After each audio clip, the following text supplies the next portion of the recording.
네, 오늘 함께 보는 말씀은 이사야 59장 13절에서 21절까지입니다. 이사야 59장 13절에서 21절까지입니다. 함께 읽겠습니다. 시작. 우리가 여호와를 배반하고 속였으며 우리 하나님을 따르는 데에서 돌이켜 포악과 패역을 말하며 거짓말을 마음에 잉태하여 나으니 정의가 뒤로 물리침이 되고 공의가 멀리 섰으며 성실이 거리에 엎드러지고 정직이 나타나지 못하는도다. 성실이 없어짐으로 악을 떠나는 자가 탈취를 당하는도다. 여호와께서 이를 살피시고 그 정의가 없는 것을 기뻐하지 아니하시고 사람이 없음을 보시며 중재자가 없음을 이상히 여기셨으므로 자기 팔로 스스로 구원을 베푸시며 자기의 공의를 스스로 의지하사 공의를 갑옷으로 삼으시며 구원을 자기의 머리에 써서 투구로 삼으시며 보복을 속옷으로 삼으시며 열심을 입어 겉옷으로 삼으시고 그들의 행위대로 갚으시되 그 원수에게 분노하시며 그 원수에게 보응하시며 섬들에게 보복하실 것이라. 서쪽에서 여호와의 이름을 두려워하겠고 해돋는 쪽에서 그의 영광을 두려워할 것은 여호와께서 그 기운에 몰려 급히 흐르는 강물같이 오실 것이미로다. 여호와의 말씀이니라. 구속자가 시온에 임하며 야곱의 자손 가운데서 죄과를 떠나는 자에게 임하리라. 여호와께서 이르시되 내가 그들과 세운 나의 언약이 이러하니 곧 네 위에 있는 나의 영과 내 입에 둔 나의 말이 이제부터 영원하도록 내 입에서와 내 후손의 입에서와 내 후손의 후손의 입에서 떠나지 아니하리라 하시니라. 여호와의 말씀이니라. 아멘. 코로나 팬데믹이 어떤 방식으로 끝날 것인가? 사람들은 이제 백신으로 해결을 보려고 하고 있습니다. 그런데 최근에 뉴스를 들어서 아시겠지만 그 델타 플러스라는 변이가 생겼어요. 그래서 백신을 아예 무력화시키는 그러한 변종으로 지금 알려지고 있습니다. 사람들이 찾는 해결책은 매우 의학적이죠. 또는 어떤 경우에는 정치적이기도 해요.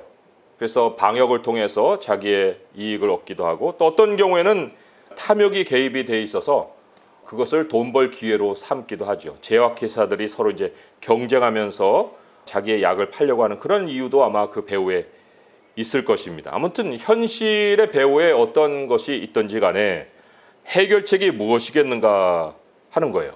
원인을 이제 우리가 분석을 해야 해결할 수 있는 방법도 찾을 수 있을 것인데 세상이 절대로 들여다보지 않을 원인이 있습니다. 그것은 바로 영적인 거예요. 영적인 죄악. 이거는 세상이 다루질 않습니다. 그런데 인간의 불행의 시작은 다 죄에서 나옵니다.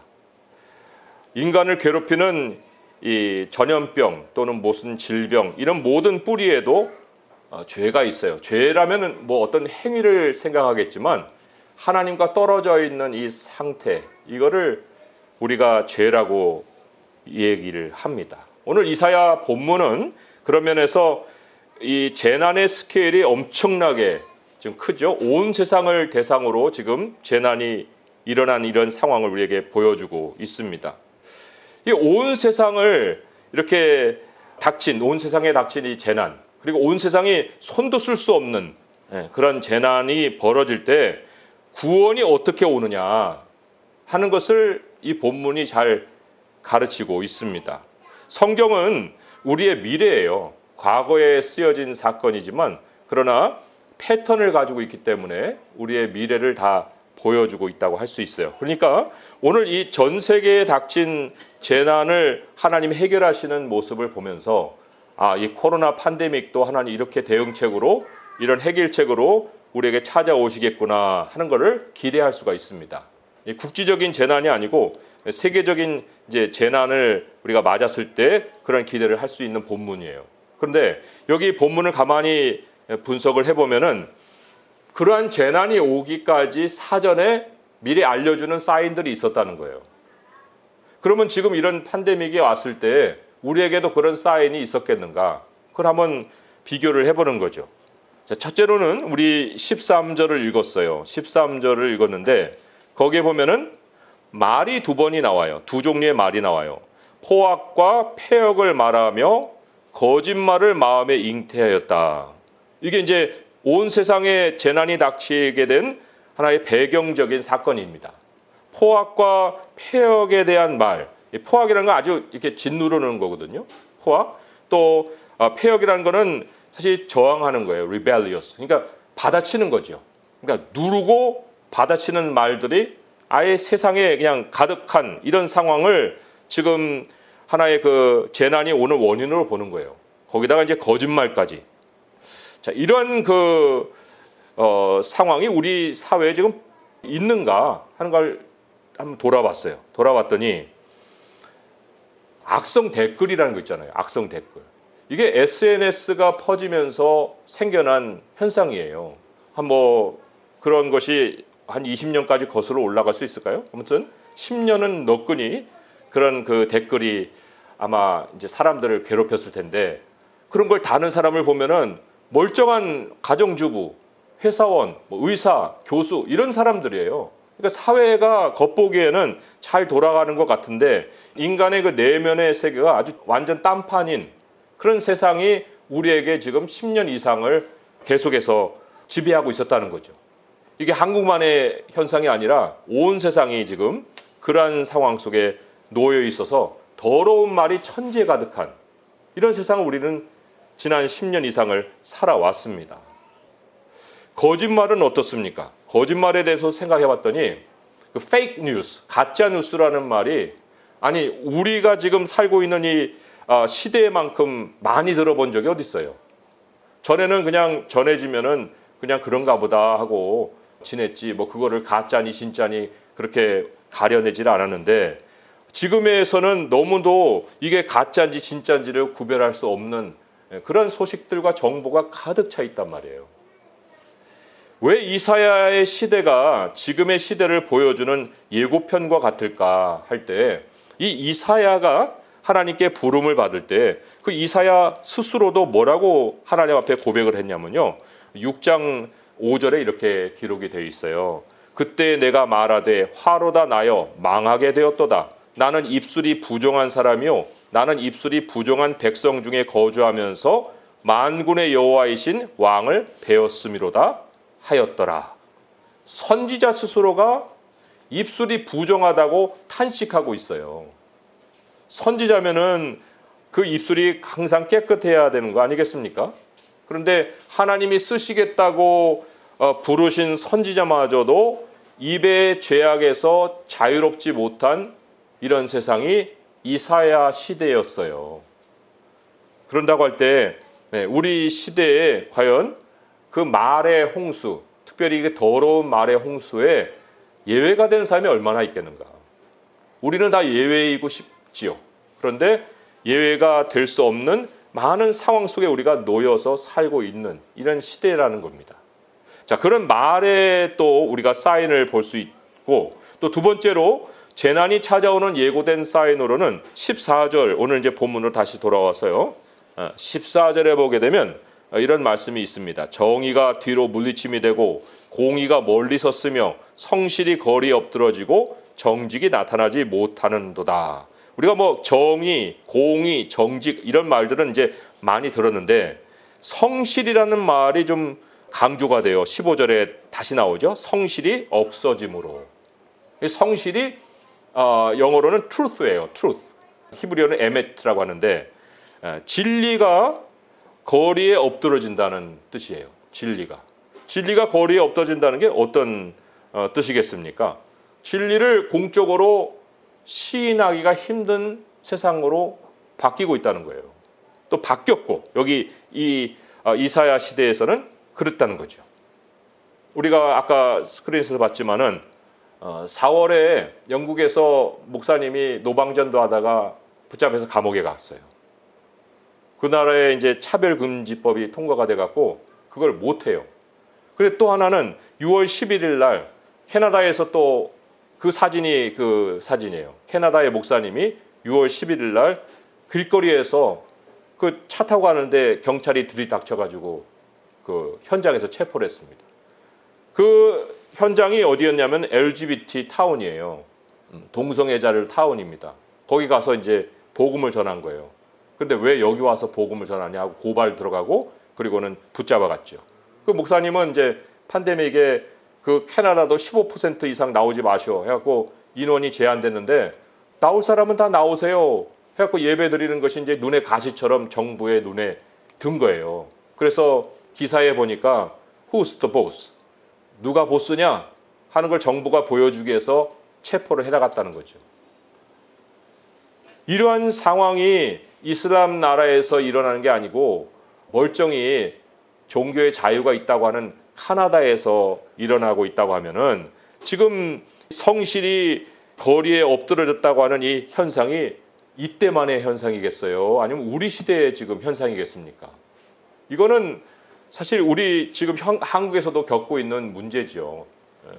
종교에 대한 자유라는 것이 억압을 받고 있는 이런 상황을 우리는 지금 오늘날에 만나고 있습니다. 이럴 때 우리가 신앙을 드러낸다. 그러면 여기 15절의 말씀과 같은 현상이 생깁니다. 성실이 없어짐으로 악을 떠나는 자가 탈취를 당하는도다. 아, 그래도 나는 악을 떠나고 싶어요. 나는 믿음을 지켜요. 하면 탈취를 당한다는 거예요. 사냥감이 되는 거예요. 내 스스로의 신앙을 이렇게 드러내면 너 혼자 튀냐? 하고 이제 왕따를 당하는 거죠. 왕따 정도가 아니죠. 그게 뭐 학교에서만 회사에서만 그러겠습니까? 사회 모든 전반의 삶에서 찍히는 거예요. 말하자면 쉽게 얘기하면. 그런 참 상황이 우리 주변에 있다고 할 때 이 팬데믹이 찾아온 것이 우연이겠느냐. 이건 하나님의 말씀에 따르면은 예견된 재난이에요. 예견된 재난. 그런다고 할 때 참 이 진리가 대중의 두려움 때문에 자꾸만 거리에서 사라지는 이런 상황에서 타겟이 되기 싫어가지고 악에서 떠나지도 않고 진리를 말하지도 않고 진리대로 살지도 않고 과연 우리 믿는 사람들이 그래야 되겠는가 하는 이 의문점을 한번 던져보는 거예요. 이것이 어느 정도가 될 때 전 세계적인 재앙이 닥칠까요? 물론 부분적으로는 뭐 거짓말도 있고 뭐 언제든지 있었죠. 있어 왔고 또 뭐 핍박도 있어 왔는데 어느 정도가 차야 전세적인 그 재앙이 닥치겠는가 하는 거예요. 이미 우리는 팬데믹이 왔잖아요. 왔는데 이것은 이제 정도가 넘쳤다는 거거든요. 그럼 어떤 기준으로 정도가 넘친 것이 이러한 재앙을 우리에게 가져온 것인가? 죄의 정도가. 오늘 말씀에 그 실마리가 있어요. 뭐냐면 16절을 한번 가보세요. 16절을 보시면 우리 함께 읽어볼까요? 시작. 사람이 없음을 보시며 중재자가 없음을 이상히 여기셨으므로 자기 팔로 스스로 구원을 베푸시며 자기의 공의를 스스로 의지하사. 이게 뭐냐면 사람이 해결할 수 있는 정도가 넘어버리면 그러면 해결 불능의 재난이 닥칩니다. 우리가 거짓말을 다룰 수 있고 또 뭐 폐악과 포악의 말을 다룰 수 있고 이 진리를 억압하는 일을 우리가 해결할 수 있는 상황이면 아직은 그래도 여유가 있는 상황이에요. 그런데 그렇지 못하는 정도가 넘어버리면 이제는 누구에게 맡겨서 해결할 수 있는 상황이 아니라는 거예요. 지금 서론에도 말씀드렸지만은 이 팬데믹을 WHO가 해결하겠어요? 미국이 해결하겠어요? 그들은 그냥 백신 여권 정도 뭐 해갖고 또 이런 예배 인원수 제한하는 정도로 해결하는 것이지 그 이상으로 근본의 해결은 거기에 없어요. 사람도 없고 중재자도 없다고 말씀을 하지 않습니까? 이 인간의 해결 능력을 넘어버린 상태에 이게 이제 전 세계에 재난이 닥쳤구나 하는 것을 우리가 알게 되는 그런 사인입니다. 그런데 그러한 사인이 우리에게 공포와 두려움을 주는 게 아니에요. 왜냐하면 16절에 우리가 같이 읽어보셨듯이 하나님이 이러한 때에 하나님이 일어나신다는 것이죠. 하나님이 일을 하신다는 거예요. 특별히 성실이 없어질 때가 하나님이 일하시는 때라고 성경은 얘기하고 있습니다. 시편 말씀 한 구절을 제가 참고해 드리면 시편 119편 126절 시편 119편 126절 함께 한번 읽어보도록 하겠습니다. 시작. 그들이 주의 법을 폐하였사오니 지금은 여호와께서 일하실 때이니이다. 네, 성실히 거리에 넘어지는 때에 여호와께서 일하시는 때라고 성경이 선포를 하고 있습니다. 자, 그러면 이제 우리가 마지막에 던지고 싶은 질문이 이거예요. 그러면 하나님이 어떻게 일을 하실까? 상황은 다 벌어졌어요. 그리고 사람은 해결을 못해요. 하나님이 일어나서요. 어떤 식으로 일을 해결하신다는 건가 하는 거죠. 두 가지가 동시에 일어납니다. 하나님이 일어나시면 17절의 말씀에 제가 읽겠습니다. 공의를 갑옷으로 삼으시며 구원을 자기의 머리에 써서 투구로 삼으시며 보복을 속옷으로 삼으시며 열심을 입어 겉옷으로 삼으시고, 이 구원과 보복이라는 것이 같이 나옵니다. 구원과 보복이 동시에 일어나는 거예요. 특별히 이제 이 보복을부터 보면은 하나님의 보복이 조용히 일어나질 않습니다. 매우 시끄러운 사건이에요. 그죠? 그 행위대로 갚으시되 그 원수에게 분노하시고 원수에게 보응하시고 섬들에게 보복하신다. 섬들은 이제 떨어져 있는 지역인데 구속에게까지 하나님의 그 보복이 미칠 것이다. 모든 세상이 다 알게 되는 사건이 벌어진다는 거예요. 19절을 보면은 또 서쪽에도 여호와 이름을 두려워하고 해돋는 쪽 동쪽에도 두려워하고, 아무튼 온 세상이 두려워하게 되는 그러한 일이 있고 갑작스럽게 일을 한다고 그랬어요. 여호와께서 그 기운에 몰려 급히 흐르는 강물같이 오신다. 행위대로 하나님이 이 형벌을 행하시기 때문에 모든 인류에게 일률적으로 형벌이 임하지 않습니다. 다 하나님이 가려서 형벌을 행하실 텐데, 그런데 진리를 거리에 엎어뜨린 나라부터 이제 시작을 하시는 거예요. 예를 들어서 중국을 제가 생각을 해봤어요. 중국의 최근의 뉴스부터 해갖고 10년 정도를 거슬러 봤더니 이제 시진핑이 집권을 하면서부터 교회가 다 불태워지고, 시진핑이 자기 사진을 교회마다 다 걸고, 그리고 시진핑 번역 성경을 만들어서 자기 이름을 넣고 하나님 이름 대신에 선교사들을 다 추방했죠. 그래서 중국에서 다 쫓겨났잖아요, 선교사들이. 그리고 이 코로나를 확산시킨 그 근원지가 또 중국이다, 이런 얘기도 우리가 지금 심심치 않게 이제 뉴스로 듣고 있죠. 그렇다고 할 때 하나님이 도대체 어디다가 손을 댈 것이냐 하는 걸 생각해 보면 이 중국 공산당, 뭐 중국 전체라기보다는 이 중국 공산당의 이제 종말이 온다. 이거를 우리가 예견해 볼 수가 있습니다. 물론 그것이 특별한 어떤 사건으로 어떻게 일어나는지를 예견할 사람은 없겠죠. 그렇지만 그러한 여러 가지 현상들을 가만히 볼 때 우리가 내다볼 수 있는 것이 생기는 거예요. 그러나 개인들 안에서도 하나님은 행위대로 그것을 행하신다고 했기 때문에 그 행위를 내가 돌아보지 않고 계속해서 한다고 하면은 여기 하나님이 일어나서 일하겠다는 보복의 대상이 되는 거예요. 그런데 보복만 있는 게 아니고 하나님은 구원도 행하신다고 그랬죠. 그럼 구원은 어떻게 찾아오느냐? 20절의 말씀에 읽어보겠습니다. 시작. 여호와의 말씀이니라. 구속자가 시온에 임하며 야곱의 자손 가운데에서 죄과를 떠나는 자에게 임하리라. 자, 이 말씀이 힘이 되면서도 슬픈 얘기예요.